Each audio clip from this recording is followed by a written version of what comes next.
कैसे हो आप सब। आई होप कि आप सब बिल्कुल ठीक ठाक होंगे, स्वस्थ होंगे और मस्त होंगे। तो आज हम कल जो हमने वीडियो की थी प्राकृतिक आपदा नेचुरल डिजास्टर की जो पीडीएफ हम कर रहे थे वो हमारा हाफ रह गया था। आज हम उसको कंप्लीट करेंगे। ठीक है। अगर किसी को भी जो वीडियो मैंने जितनी भी सीटी मेंस की जितनी भी वीडियो बनाई हैं, अगर आपको वो मटेरियल पीडीएफ चाहिए तो आप मेरा टेलीग्राम चैनल ज्वाइन कर सकते हैं। उसका लिंक डिस्क्रिप्शन में दे दिया जाएगा। ठीक है।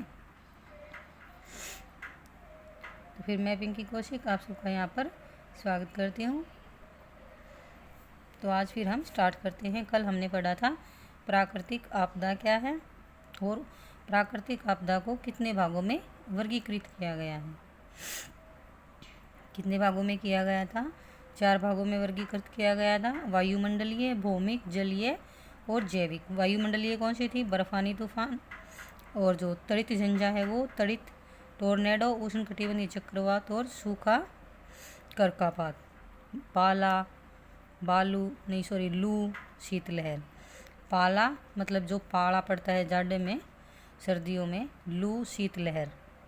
और भौमिक कौन सी थी? भूकंप, ज्वालामुखी, भूस्खलन, हिमघाव, अवतलन। अवतलन क्या होता है? जमीन का धंसना, मृदा अपरदन। जलीय थी। जलीय में क्या क्या था? बाढ़, ज्वार, महासागरीय धाराएं, तूफान, महोर्मी और सुनामी। तूफान, महोर्मी, ये तूफान जो सागर में, समुद्र में जो तूफान आता है वो होता है महोर्मी। ठीक है। जैविक थी फिर पौधे व जानवर के उपनिवेशक रूप में, जैसे कि ये टिड्डियाँ हैं फसल को ख़राब कर देती हैं, ये एक महामारी की तरह होती हैं। ग्रसन, फफूंद, बैक्टीरिया और जो वायरल संक्रमण, बर्ड फ्लू, डेंगू इत्यादि। तो ये हमने प्राकृतिक आपदाओं के पार्ट्स ये वर्गीकृत उसको किया गया था, उसके 4 के 4 पार्ट। और उनमें से मतलब कौन कौन सी जो आपदाएँ आती हैं वो कौन से वर्गीकरण में आती है। ठीक है। ये सब हो गया था। और भारत में प्राकृतिक कौन सी आपदाएँ आती हैं उनमें हमने जैसे कि भूकंप पढ़ लिया था। भूकंप कैसे आता है, ठीक है, कौन से क्षेत्र ज़्यादा प्रभावित होते हैं, हमने भूकंप पढ़ लिया। फिर सुनामी पढ़ी, उष्णकटिबंधीय चक्रवात पढ़े, बाढ़ को पढ़ा और हमने सूखा पढ़ लिया था। हाँ जी, सूखा भी कल हो गया था हमारा। सूखे के प्रकार भी हो गए थे, जो मौसम विज्ञान संबंधी सूखा, कृषि सूखा, जल विज्ञान संबंधी सूखा और पारिस्थितिक सूखा। क्या थे ये? सूखे के प्रकार थे। मौसम विज्ञान संबंधी सूखा, कृषि सूखा, जल विज्ञान संबंधी सूखा, पारिस्थितिक सूखा। ठीक है। और सूखाग्रस्त क्षेत्र और इसके परिणाम क्या है, ये सब हो गया था हमारा। अब हम नेक्स्ट आपदा पर चलेंगे। प्राकृतिक जो आपदा थी हमारी भूस्खलन। ठीक है। नेक्स्ट हमारी प्राकृतिक आपदा है भूस्खलन। अब हम इसको स्टार्ट करेंगे, तो प्लीज़ वीडियो को पूरा देखा करें। लास्ट में कमेंट, वीडियो को लाइक एंड चैनल को सब्सक्राइब ज़रूर करें। तो फिर आइए अब हम हमारा नेक्स्ट जो प्राकृतिक आपदा है उसको स्टार्ट करते हैं। क्या आपने श्रीनगर को जाने वाली सड़क तथा कोंकण रेल पटरी पर चट्टानें गिरने से रास्ता रुकने के बारे में पढ़ा है? यह भूस्खलन की वजह से होता है, जिसमें चट्टान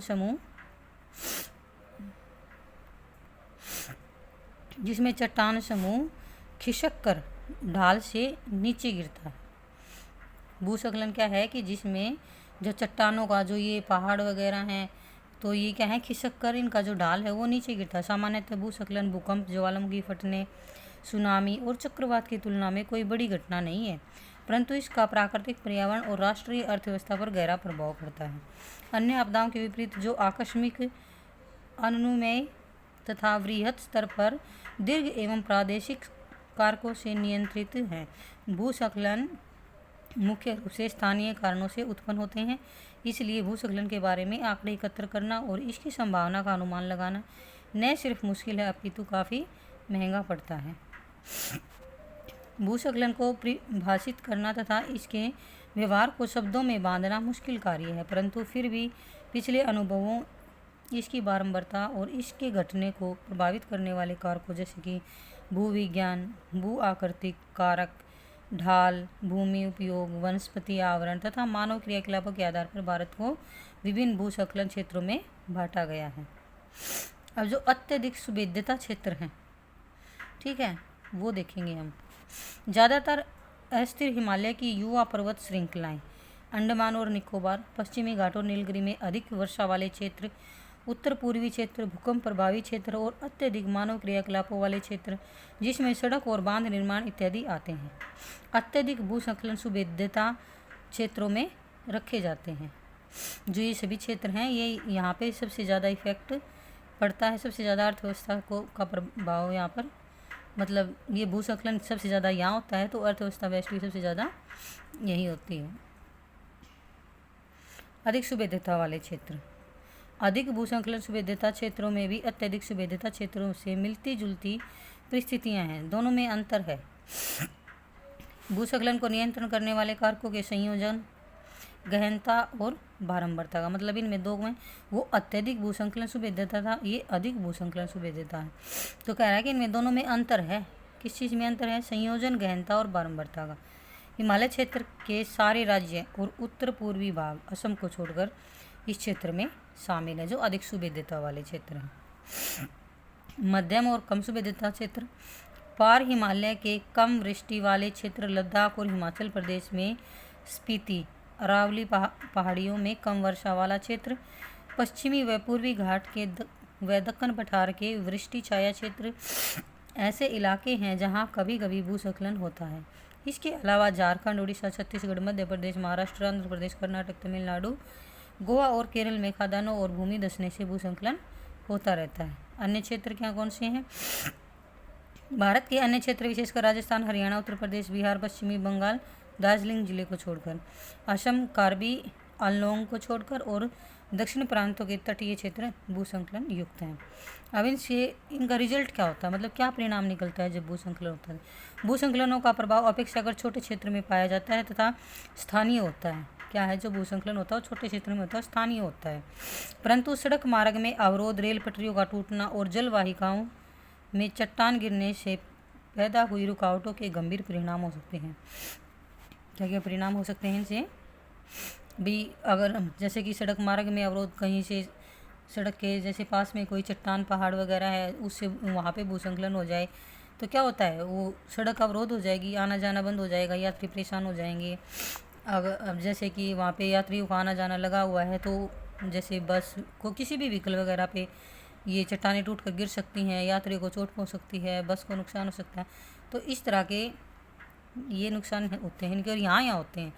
सड़क मार्ग में अवरोध पैदा हो जाता है, रेल पटरियों का टूटना, अब कहीं ज़्यादा जैसे कि रेल पटरियाँ टूट जाती हैं, अगर वहीं कहीं आसपास होता है और वो ज़्यादा मात्रा में होता है तो चट्टानें टूटकर रेल पटरियों तक आ जाती हैं, तो उससे रेल पटरियाँ टूट जाती हैं। जो जल वाहिकाओं हैं, जैसे कि जल के जो भी स्रोत हैं, नदी, झरने वगैरह, तो इनमें भी रुकावट, मतलब चट्टानों के गिरने से रुकावटों के गंभीर परिणाम होते हैं। भूस्खलन की वजह से हुए नदी रास्तों में बदलाव बाढ़ ला सकते हैं। अब कहीं भी भूस्खलन हो गया और वो नदी के आसपास हो गया तो उससे क्या होता है कि बाढ़ भी आ सकती है, ठीक है, पानी अपनी दिशा बदल सकता है, जान माल का नुकसान हो सकता है। इससे इन क्षेत्रों में आवागमन मुश्किल हो जाता है और विकास कार्यों की रफ्तार धीमी भी पड़ जाती है। अब इससे निवारण क्या है? भूस्खलन से निपटने के उपाय अलग अलग क्षेत्रों के लिए अलग अलग होने चाहिए। अत्यधिक भूस्खलन संभावित क्षेत्रों में सड़क और बांध बनाने जैसे निर्माण कार्य तथा विकास कार्य पर प्रतिबंध रहना चाहिए, कि वहाँ पर जो सड़क और बांध निर्माण के जो कार्य हैं वो तथा विकास कार्य जो भी चलते हैं उन पर प्रतिबंध होना चाहिए। इन क्षेत्रों में कृषि, नदी घाटी तथा कम ढाल वाले क्षेत्रों तक सीमित रह जानी चाहिए तथा बड़ी विकास परियोजनाओं पर नियंत्रण होना चाहिए। सकारात्मक कार्य जैसे कि बृहद स्तर पर वनीकरण को बढ़ावा देना और जल बहाव को कम करने के लिए बांध का निर्माण भूस्खलन के उपायों के लिए पूरक है। स्थानांतरण कृषि वाले उत्तर पूर्वी क्षेत्रों में सीढ़ीनुमा खेत बनाकर कृषि की जानी चाहिए। अब आपदा प्रबंधन में इसके लिए क्या किया गया है, तो भूकंप, सुनामी और ज्वालामुखी की तुलना में चक्रवात के आने के समय एवं स्थान की भविष्यवाणी संभव है। इसके अतिरिक्त आधुनिक तकनीक का इस्तेमाल करके चक्रवात की गहनता, दिशा और परिणाम आदि को मॉनिटर करके इससे होने वाले नुकसान को कम किया जा सकता है। इससे होने वाले नुकसान को कम करने के लिए चक्रवात शेल्टर, तटबंध, डाइक, जलाशय निर्माण तथा वायु वेग को कम करने के लिए वनीकरण जैसे कदम उठाए जा सकते हैं। फिर भी भारत, बांग्लादेश, म्यांमार इत्यादि देशों के तटीय क्षेत्रों में होने वाली जनसंख्या की सुविधता अधिक है, इसलिए यहाँ जान माल का नुकसान बढ़ रहा है। अब ये देखिए आपदा प्रबंधन अधिनियम 2005 क्या है, ठीक है, ये देखेंगे हम। इस अधिनियम में आपदा को किसी क्षेत्र में घटित एक महाविपत्ति, दुर्घटना, संकट या गंभीर घटना के रूप में परिभाषित किया गया है। आपदा क्या है, 2005 के अधिनियम के अकॉर्डिंग आपदा को क्या घोषित किया गया है।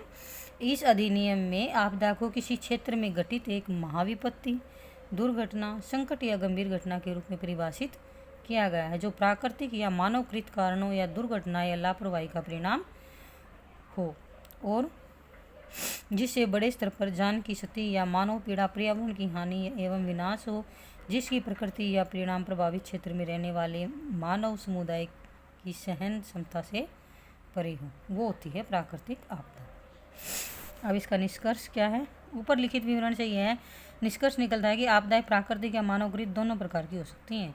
ये नहीं है कि ये सिर्फ प्राकृतिक होती है, मानवकृत भी होती हैं। परंतु हर संकट आपदा भी नहीं होती। आपदाओं और विशेषकर प्राकृतिक आपदाओं पर नियंत्रण मुश्किल है। इसका बेहतर उपाय इनके निवारण की तैयारियां करना है। आपदा निवारण और प्रबंधन की 3 अवस्थाएं हैं। आपदा से पहले क्या निवारण किया जा सकता है, क्या प्रबंध किए जा सकते हैं। आपदा के बारे में आंकड़े और सूचना एकत्र करना, आपदा प्रभावित क्षेत्रों का मानचित्र तैयार करना और लोगों को इसके बारे में जानकारी देना। इसके अलावा संभावित क्षेत्रों में आपदा योजना बनाना, तैयारियां रखना और बचाव का उपाय करना। तो ये सब तो आपदा से पहले कर सकते हैं। फिर आपदा जब आ जाती है तो उसके समय क्या करते हैं, युद्ध स्तर पर बचाव व राहत कार्य, जैसे कि आपदाग्रस्त क्षेत्रों से लोगों का निकालना, आश्रय स्थल निर्माण, राहत कैंप, जल, भोजन व दवाई की आपूर्ति। ठीक है, फिर आगे दिया है कि आपदा के पश्चात क्या करें, प्रभावित लोगों का बचाव और पुनर्वास करें। भविष्य में आपदाओं से निपटने के लिए क्षमता निर्माण पर ध्यान केंद्रित करना चाहिए। तो ये 3 क्या हैं, प्रबंध की 3 अवस्थाएं दी गई हैं। आपदा निवारण और प्रबंधन की 3 अवस्थाएं हैं ये, ठीक है, कि आपदा से पहले क्या करें, आपदा के समय क्या करें, आपदा के बाद क्या करें। नेक्स्ट क्या है, भारत जैसे देश में जहाँ 2/3 क्षेत्र और जनसंख्या आपदा से भेद है, तो इन उपायों का विशेष महत्व है। आपदा प्रबंधन अधिनियम 2005 और राष्ट्रीय आपदा प्रबंधन संस्थान की स्थापना इस दिशा में भारत सरकार द्वारा उठाए गए सकारात्मक कदम का उदाहरण है।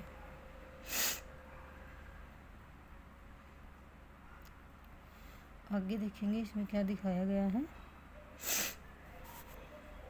राज्यों की राजधानी, जिलों की संख्या, क्षेत्रफल एवं जनसंख्या। ये आप स्क्रीनशॉट कर सकते हैं कि कौन से राज्य, कौन सी राजधानी है, कितने ज़िले हैं उसमें, क्षेत्रफल कितना है उनका और जनसंख्या कितनी है।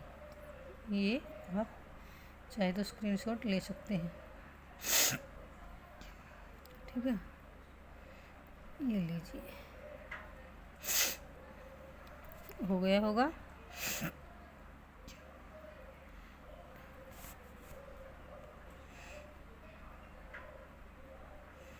नोट में क्या दिया गया है इस बुक में कि जून 2014 में तेलंगाना भारत का 29वां राज्य बना और इसकी राजधानी हैदराबाद है। तेलंगाना की राजधानी क्या है, हैदराबाद। 5/8/19 को जम्मू और कश्मीर राज्य को 2 केंद्र शासित प्रदेशों जम्मू और कश्मीर एवं लद्दाख में विभाजित किया गया। ये केंद्र शासित राज्य, उनकी राजधानी और क्षेत्रफल और जनसंख्या है।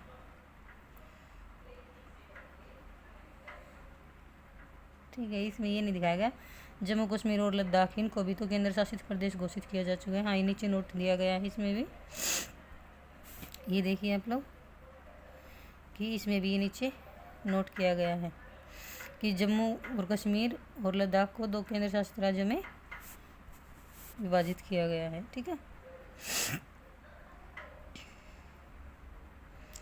नेक्स्ट क्या दिया गया है इसमें, ड्रोनी के अनुसार जल उपलब्धता, केंद्र शासित क्षेत्रों में वनाच्छादन,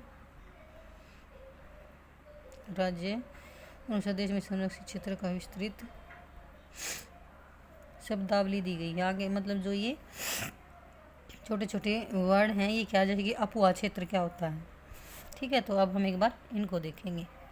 अपुआ क्षेत्र क्या है? अपुआ क्षेत्र वह क्षेत्र है जो एक मुख्य नदी और उसकी सहायक नदियों द्वारा अपवाहित होता है। ठीक है। अवर्गीकृत वन, एक क्षेत्र जो वन के रूप में तो अंकित होता है परंतु वनों की संरक्षित या आरक्षित संवर्ग में सम्मिलित ना हो। यानी एक क्षेत्र जो वन के रूप में तो अंकित होता हो पर वनों की जो संरक्षित और आरक्षित संवर्ग में सम्मिलित ना हो। इनका स्वामित्व विभिन्न राज्यों में अलग अलग होता है। अवदाब क्या होता है? मौसम विज्ञान में यह अपेक्षाकृत निम्न वायु दाब के उन क्षेत्रों को इंगित करता है जो समशीतोष्ण कटिबंधों में पाए जाते हैं। यह समशीतोष्ण कटिबंधीय चक्रवातों का पर्याय भी समझा जाता है। अवनालिका अपर्दन क्या होता है? चट्टान तथा मृदा का जल के सांद्रित वहां से ऐसा अपर्दन जिसमें अवनालिकाएं बन जाएं, तो वो क्या है? अवनालिका अपर्दन। फिर आधार शैल क्या होती है? मृदा तथा अपक्षयित पदार्थ के नीचे उपस्थित कठोर चट्टान।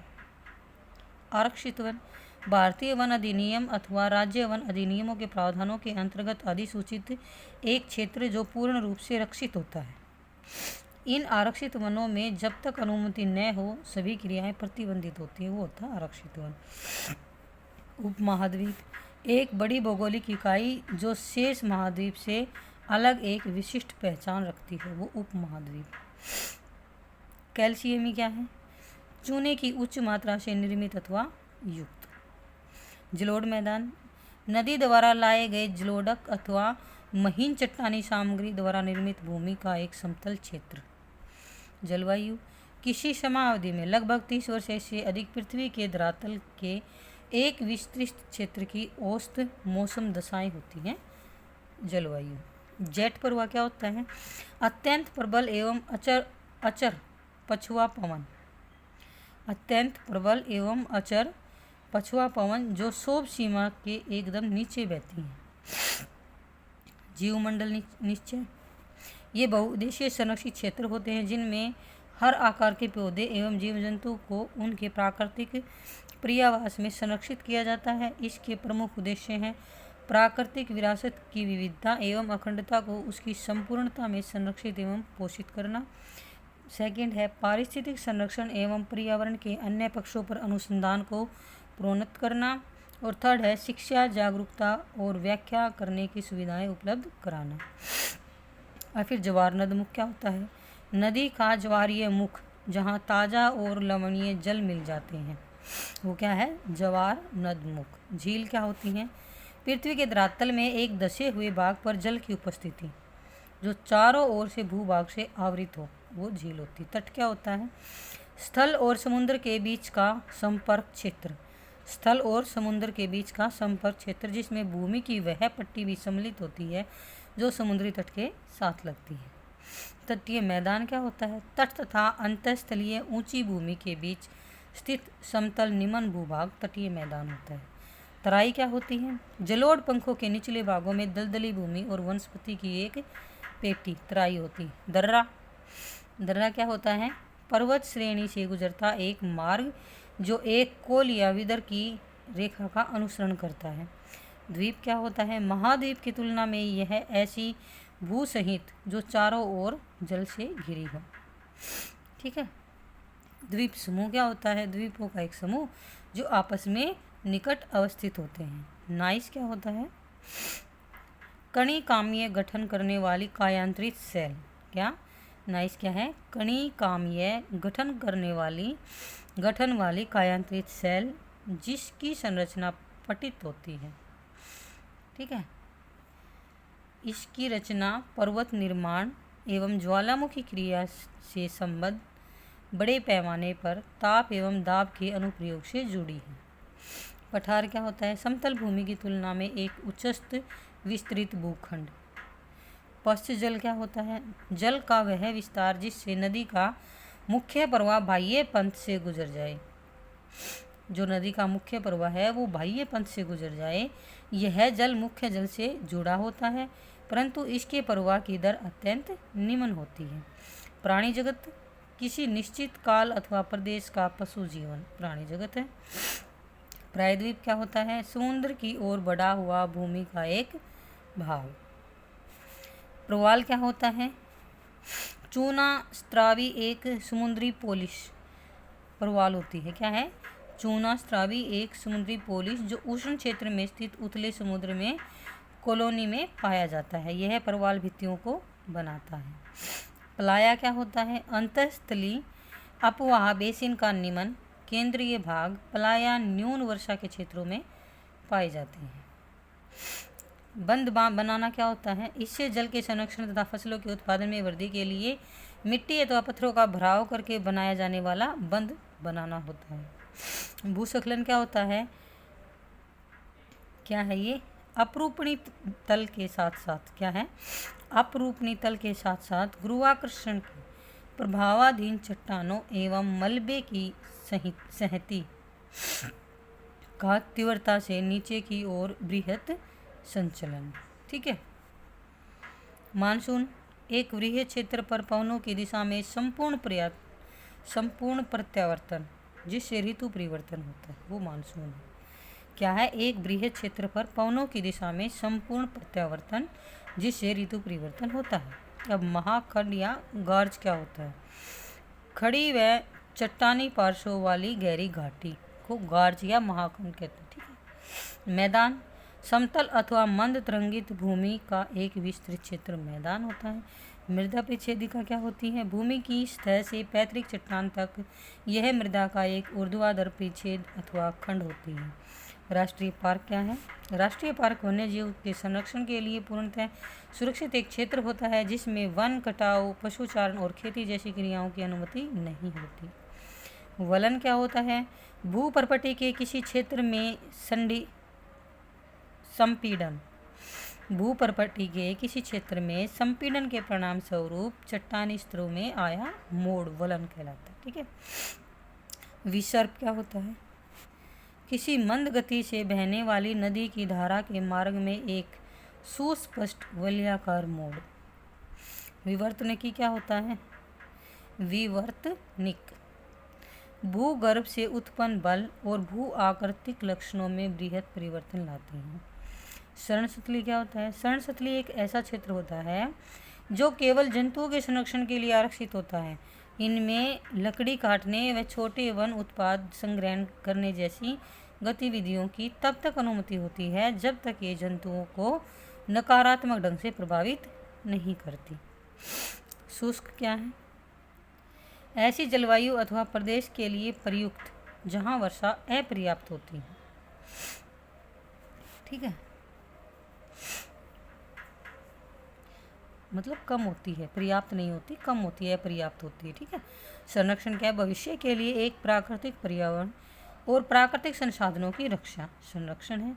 इसमें खनिजों, भूदृश्य, मृदा और वनों का विनाश और अतिदोहन रोकने के लिए प्रबंधन भी सम्मिलित है। ये सभी भी किस में आते हैं? संरक्षण में आते हैं। अब संरक्षित वन क्या है? भारतीय वन अधिनियम अथवा राज्य वन अधिनियमों के प्रावधानों के अंतर्गत अधिसूचित एक क्षेत्र जिसे सीमित मात्रा में संरक्षण उपलब्ध होता है।